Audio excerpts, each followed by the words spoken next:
Often, when we're given a piecewise function, direct substitution doesn't work. I need to look at the graph to find the trend in y.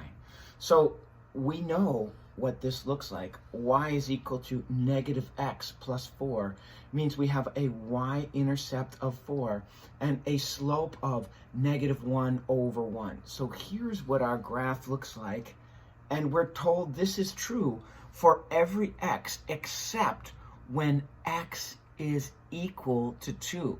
Now, if we put a 2 in for x, 4 minus 2 is 2, which means we're not allowed to have this point here. This is the point 2, 2. And we're told when x is 2, y is 0. The y value down here, remember the y values are found on that vertical axis. So this is what our graph looks like. And now if this is 2, we're asked to take the limit as x approaches 2. So as I squeeze in on x equals 2 from both sides, here is 2 from the left and here is 2 from the right. Well, I'm taking x values that are extremely close to 2. Where is y trending? The trend in y is towards 2.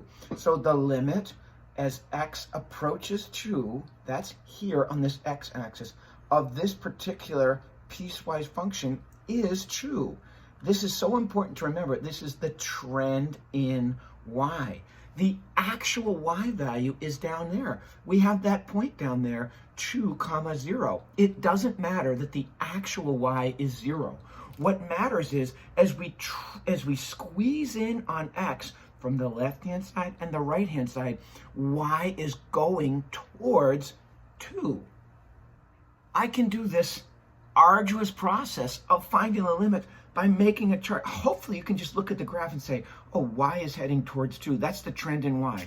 1.9. When x is 1.9, I get 2.01 for the y. When x is 1.999, I get 2.001 for the y. When x is 2.1, I get 1.9 for the y. When x is 2.01, I get 1.99 for the y. So the question is, what is the trend in y? Where is y trending? Y is trending, hopefully you can see, y is trending towards 2. But Mr. Curran, the y is actually at 0. That doesn't matter to me.